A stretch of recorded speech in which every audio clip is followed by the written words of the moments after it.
Hello, everyone, and welcome to the Main Street Finance Podcast. I am, of course, Alex, your host, and today we have Matt Akins back with us again. So stay tuned, and let's see how the coronavirus affects the basics of buying a house. Alrighty, everyone, so let's all join together with me, and let's welcome back Matt. Matt, welcome back to the show. Yeah, glad to be back. So, Matt, you had reached out to me, and that when we had done our recording for the basics on the home buying process, we forgot what's probably the biggest thing going on in the market right now, and that is probably this giant worldwide pandemic. So how, in addition to what we've said in the last episode, which you should definitely go listen to if you haven't listened to it already, what should we know about how the coronavirus has changed the home buying process? Man, it's been nuts. It's just been crazy to see how many things have had to change. We've had to sidestep. We're working all different ways. I mean, I feel like the first thing I should talk about is how much it's changed my life and how I operate. I've always thought of myself as like a face-to-face salesman. Like, I'm the best salesman when I'm face-to-face with somebody and I get to talk to them, make them comfortable, get to know me. So it's been weird to get used to just phone and email. I mean, that's pretty much it. I guess I could Zoom people, but it's basically phone and email. So it's been weird to get used to that. At this point, I've been working from home for like 4 months now, and I never did that before.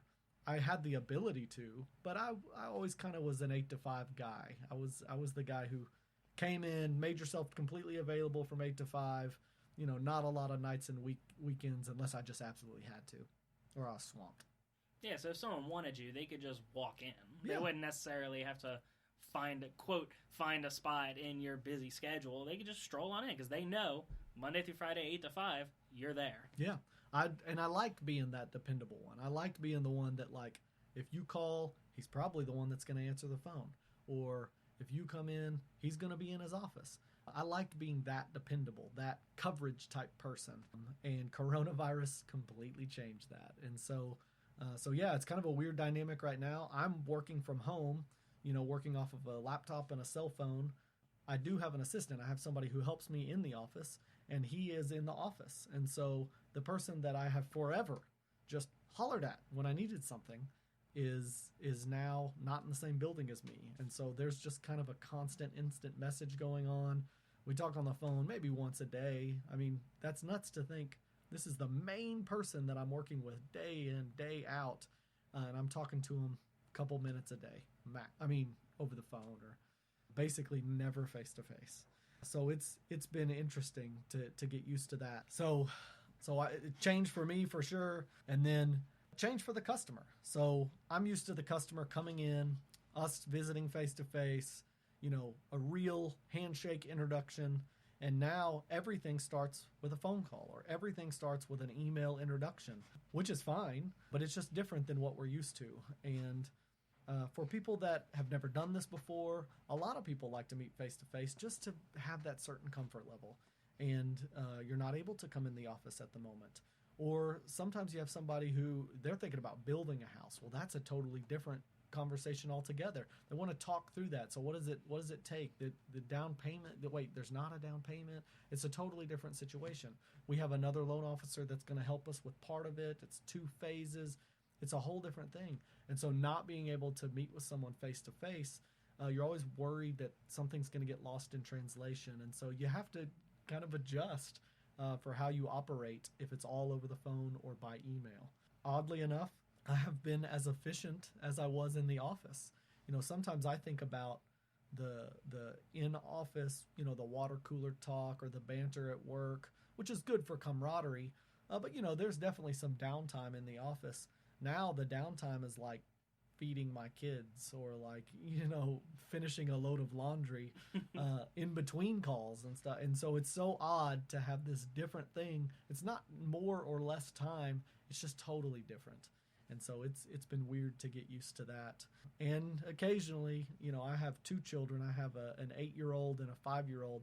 Occasionally, one of them's going to run in while I'm on the phone, or they're going to run in while I'm on a Zoom or something. And that makes for interesting conversation as well. So, have you seen that video? I think it was like a BBC reporter. They were videoing. The dude was doing a Skype interview. He was talking about like politics of North Korea versus South Korea, And then all of a sudden, the door to the room he's in opens, and like a 3-year-old walks in and is like, "Hi, Daddy."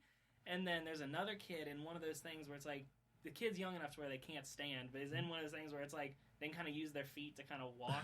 Like it's a harness on wheels. Like, yeah. So then that kid like walks in, and the housekeeper comes in a rush, like, "Oh no!" And like she's hurrying, trying, and the realizes she's on video. Yeah, and the whole time the guy's sitting there looking in the camera, just like trying to continue. Yeah, so the problem with North Korean politics, and it's like a 2.5-minute video. Because like the housekeeper or the nanny, whoever it is trying to like wrestle the kids, and the kids are like, "I want to see Daddy." I mean, it's gonna happen. The good part about it is every once in a while you visit with the client over the phone, and they have the dog barking in the background, or they have the kid that comes up asking for 6 snacks. And it's nice to have that little bit of reality where they're in the same boat that I am. And so, but it happens a lot. Those kind of things are going to happen. So, the way we operate has certainly changed. There is some good news that goes with the coronavirus, depending on how you look at it, I guess. Obviously, the economy took a hit when it first started. A lot of businesses had to shut down for a certain amount of time. The stock market took a big hit. The stock market has found its way back. But a lot of how our pricing happens, how we determine interest rates, is based on expectations. It's not necessarily just the stock market or just the real estate market. And so the expectations are still very uncertain. So interest rates are like at all-time lows. And so that pushes our industry. So while the purchase market's actually pretty good right now, it really hasn't fallen off. The refinance market has jumped up.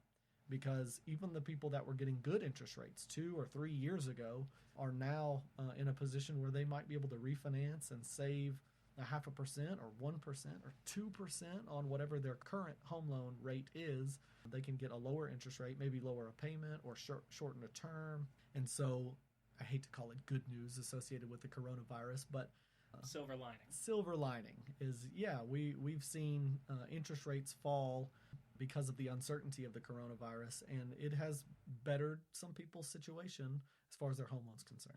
Well, alrighty. Well, what about in the process? Besides, not being able to meet face-to-face with your lender, has anything changed in the process just because, virus going around?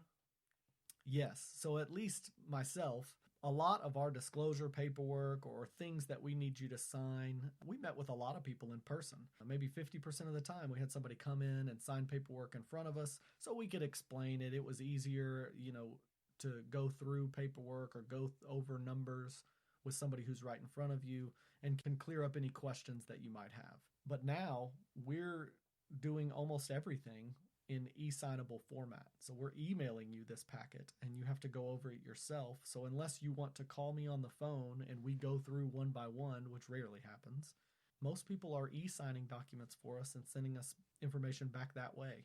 And so a lot of people don't have that scanner at home or a fax machine. Unbelievably, we still use fax machines sometimes.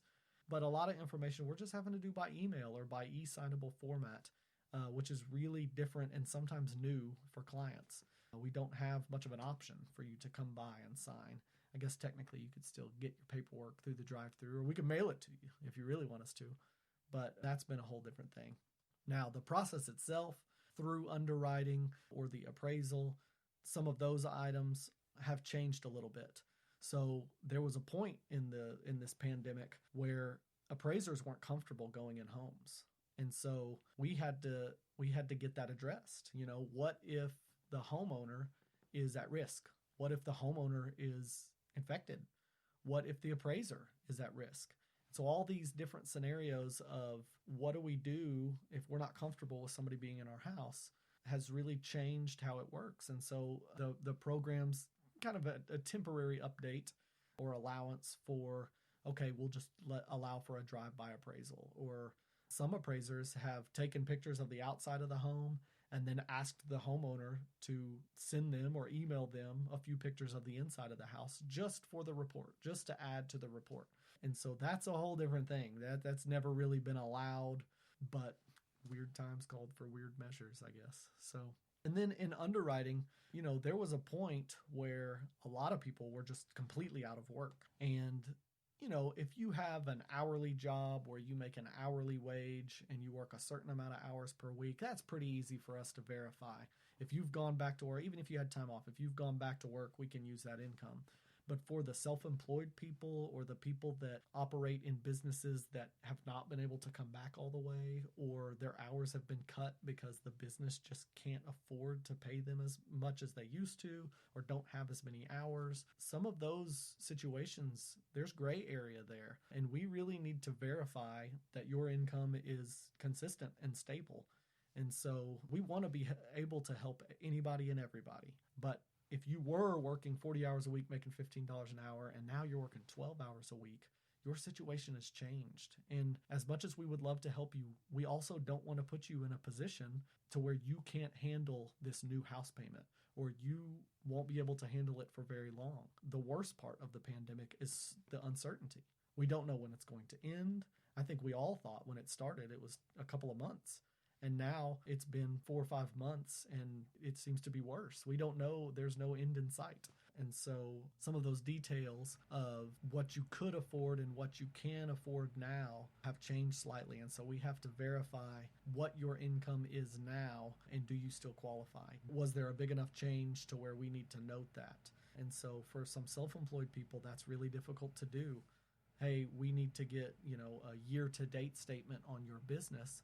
Well, my business is struggling right now. Well, we know that. We need to see if it's that struggle is too much to handle a new house payment or not. It's really hard to buy a house in the middle of potentially having your income halved. Right. So if your income has halved, then that's a problem. If your income hasn't changed very much, then it's probably no big deal. We have extra measures to verify those differences now. Yeah, it probably doesn't help much if you just say, everything will bounce back.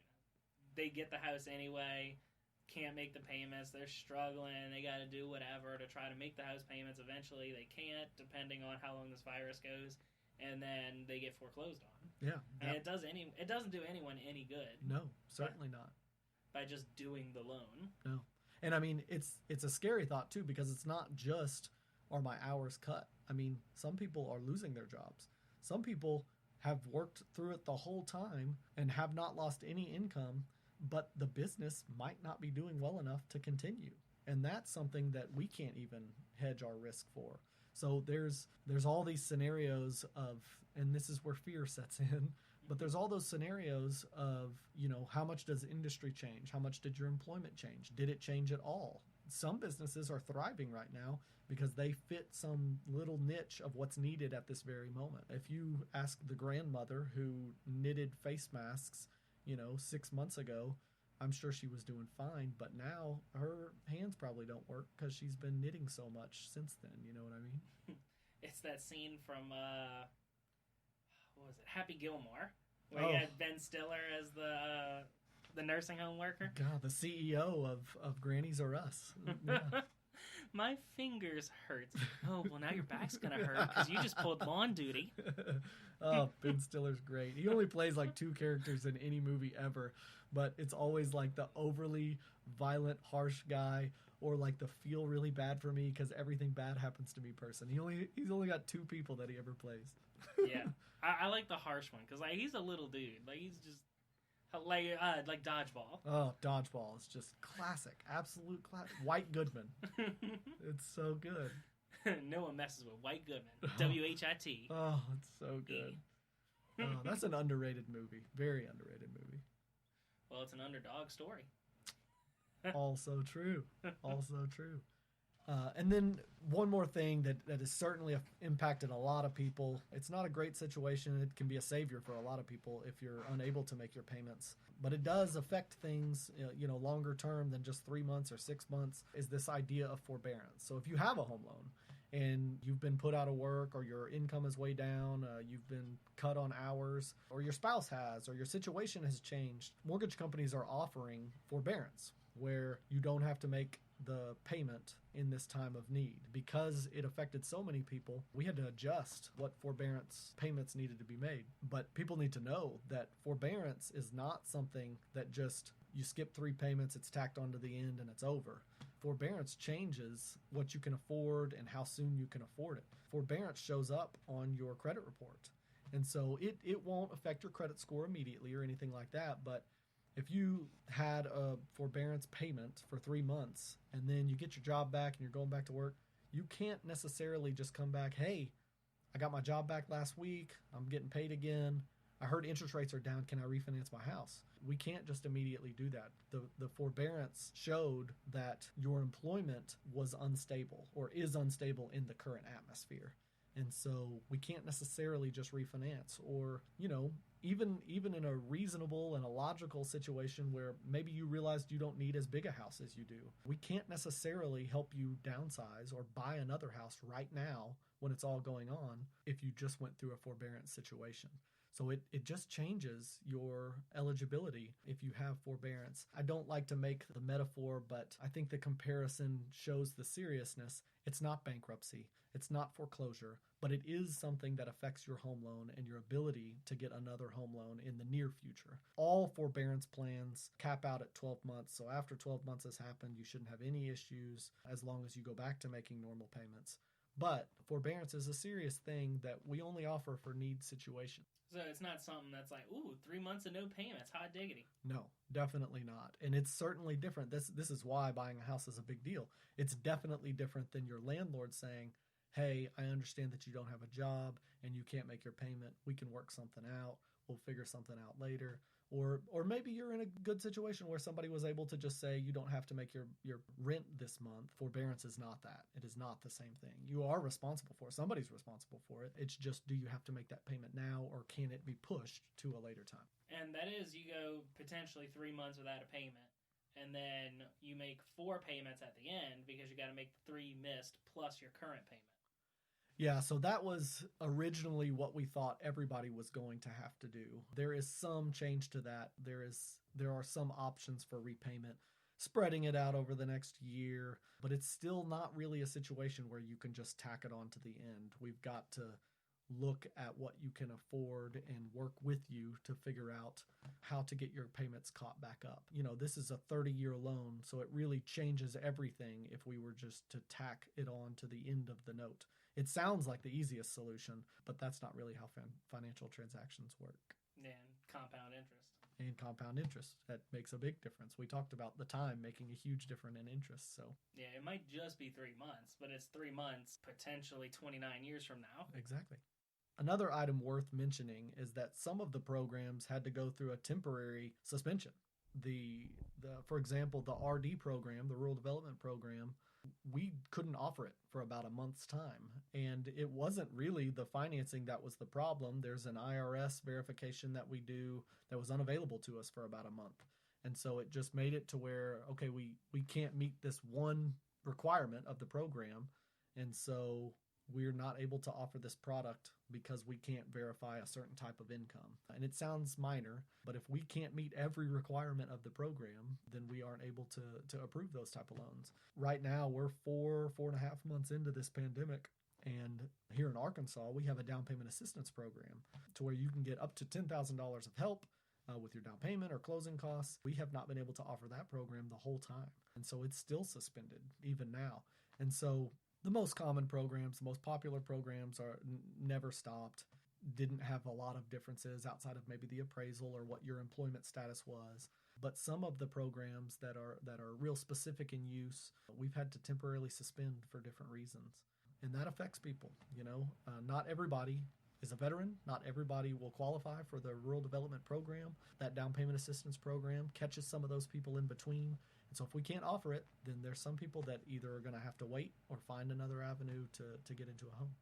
Alrighty, we've talked about just various things that have changed with the coronavirus, but just because we've talked about it in the last episode we did, do you have any horror stories or maybe something rough, something bad that maybe you've heard of happening or that you've seen happen to one of your customers? I do have one example of a young lady who was trying to refinance her home. And this was early in the process when forbearance was just really it was just starting. And she wanted to refinance her house. Her goal was to lower her interest rate, which could definitely happen, and lower her payment. So she actually would have extended her term a little bit. And to that point, she had not lost income, lost hours or anything, but she cut hair for a living. She's a hairdresser. And in the week that we locked her in to refinance her home loan, the governor of our state shut down all salons. Well, at the time, we didn't even know how long it was going to be.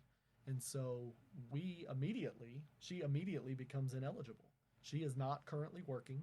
We cannot verify that she is currently employed, even though she had made to that point in the year as much money as expected. She's not currently working, and we don't know how long she's not going to be able to work. And so she went back to work about 4 weeks later. I think it opened back up, and we could revisit with her at that time. But everybody's situation is a little bit different, and that was something that's totally out of her control. She's not a high-risk person. She would have worked all the way through if it was up to her, but her business had to be shut down by law for, I think, 4 weeks or 5 weeks or something like that, and we could not refinance her at that time. Wow, Matt. I mean, that certainly is a horror story. Well, I'd hate to change the subject, but while we're talking about just coronavirus, you got anything else for us? I don't think so. I'd just like it to be done sooner rather than later. Wait, the episode or the virus? Just the virus. Well, you know what? Too bad, because we're ending the episode. Fair enough. All right, Matt. Well, thank you so much for coming back with us again. It was a lot of fun. And as Matt likes to say, that's the way the cookie crumbles. We'll see y'all next week.